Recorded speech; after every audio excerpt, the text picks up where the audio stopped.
All right, we're going to do a long one. This is part 8. We're going to do a long section here.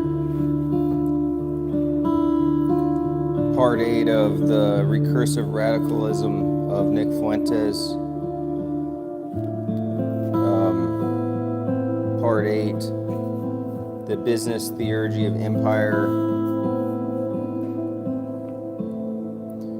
In the modern imperial order, business is the priesthood and lobbying is the liturgy. Doctrines emerge not from scripture, but from donor decks, strategic memos, boardroom anxieties, and risk assessments that masquerade as moral obligation. Think tanks are temples where the corporate underwriting is translated into the language of national destiny. Lockheed Martin finds a democracy promotion panel the way ancient kings fund oracles to hear divine justification for earthly appetites.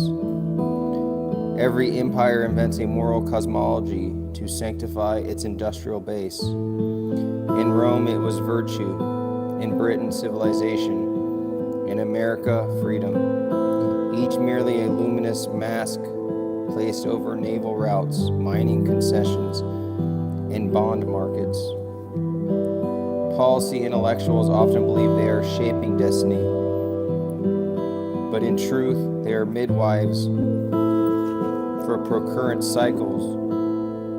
Their white paper are sacramental texts that justify arms sales, trade agreements, and military deployment.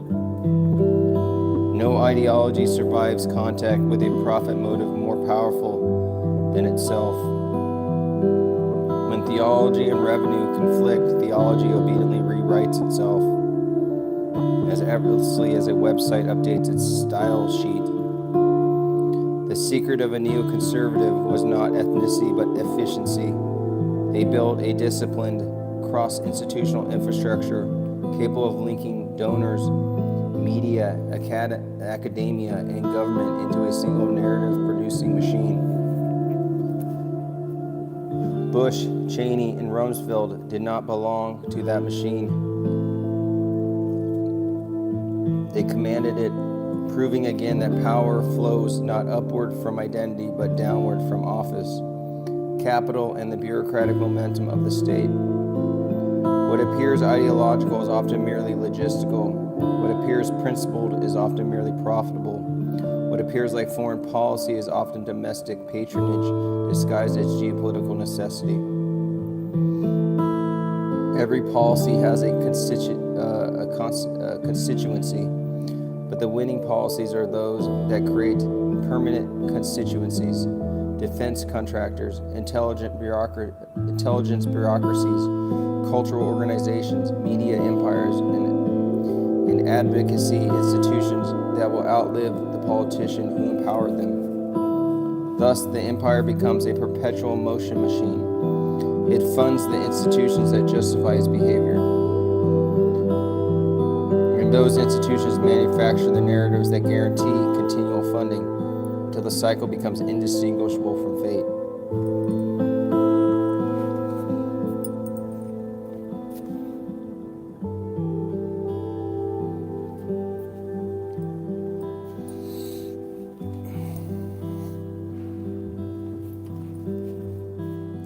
The organized minority and the disorganized majority.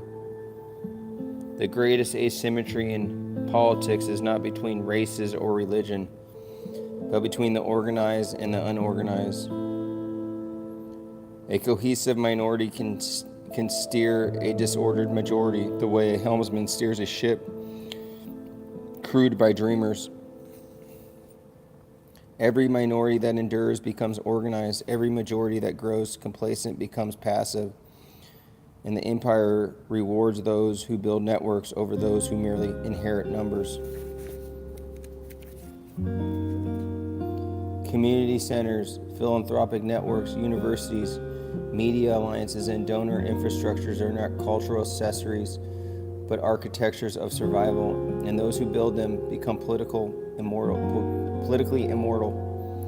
The world is full of ethnicities, but very few produce a global infrastructure. Those that do become gravitational centers in the imperial marketplace, not because they conspire, but because they excel at being indispensable. The average member of an organized minority is not a mastermind, but a participant carried along by institutional inertia, cultural memory, and intergenerational caution, and narratives of historical vulnerability. Fear is the glue of many communities, but fear can be inherited without justification. Thus, entire political alignments may be built on ancestral trauma long after the threat has evaporated, creating phantom loyalties the empire can exploit. Evangelical Christians provide a mirror example. Millions organize around a theological narrative that binds them to foreign policy preferences they did not design and cannot justify except through eschatological myth. Thus, the crucial political question is not whether a group is manipulative, but whether it is being manipulated. A flock and its shepherds can both be misled by the same illusion. The task of any serious political movement is not to demonize communities, but to disentangle loyalties, untwisting the ropes that bind identity to policies that serve not the people, but the institutions exploiting them. A disorganized majority remain powerless until it learns the central lesson of the organized minority. Build institutions, coordinate narratives, and understand that culture is not opinion, but infrastructure. Most important, that culture is not opinion, but infrastructure. The fracture in the right and the twilight of old alignment. The split in the contemporary right is not ideological, but generational. The youth reject the old donor class alliances because they inhabit a media ecosystem where those alliances can no longer hide behind curated narratives. For the first time in a century, foreign policy orthodoxy is collapsing, not from the left, but from the online right, because the new counter-elites communicate horizontally, unmoderated, unfiltered, and immune to institutional gatekeeping. Influencers are replacing lobbyists as ideological transmission vectors. A viral clip has more impact than a white paper, and a live stream debate can overrun a doctrine preserved for decades by elite consensus. The death of a prominent figure can become an inflection point, not because of conspiracy, but because it reveals suddenly and brutally which allegiances were brittle and which were performative. Young conservatives no longer accept donor-imposed pieties. Their epistemology is forged in debate arenas, algorithmic battlefields, and meme wars where the old narratives collapse under forensic scrutiny.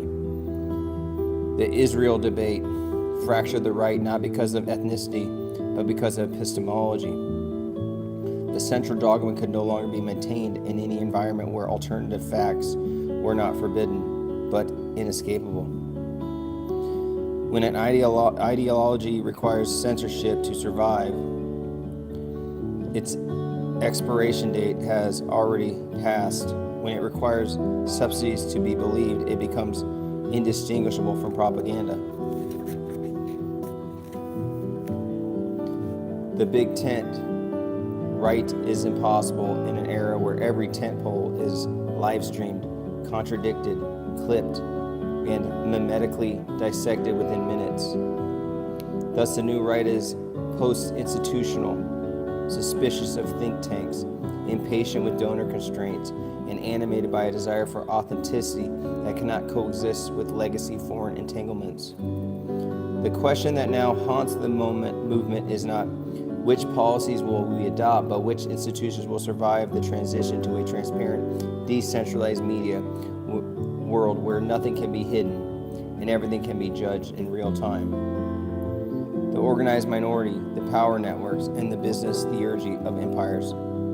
The network as sovereign organism. The modern power structure does not operate as a cabal, but as a distributed organism, an ecology of donors, media barons, bureaucrats, cultural gatekeepers, and financial intermediaries who coordinate is less intentional than gravitational.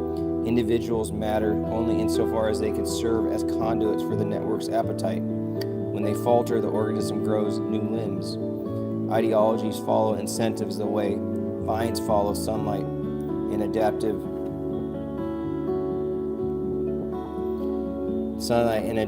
flourish, not a root. The state no longer governs its networks. The networks govern the state through continuity, liquidity, and memory.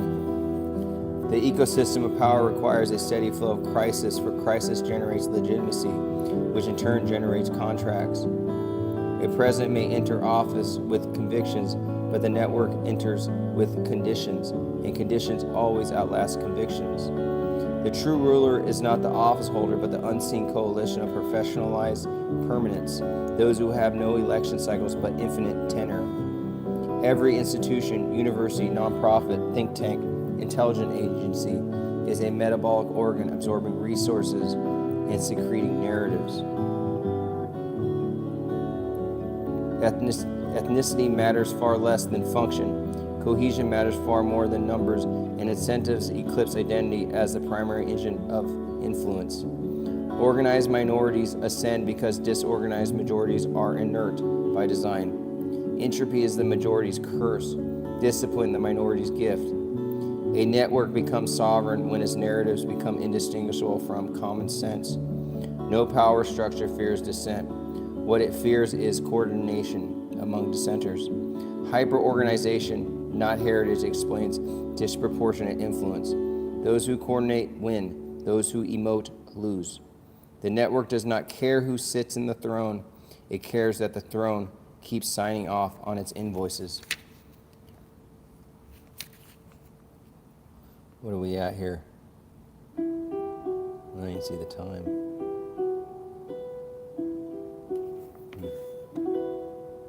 Let's just call that the end. Or let's just leave with the part 8, the end of part 8. A political party is merely a skin. It's merely a skin the organism sheds when it becomes inconvenient to wear. A political party is merely a skin the organism sheds when it becomes inconvenient to wear, like a snake. All right. I'll see you guys later.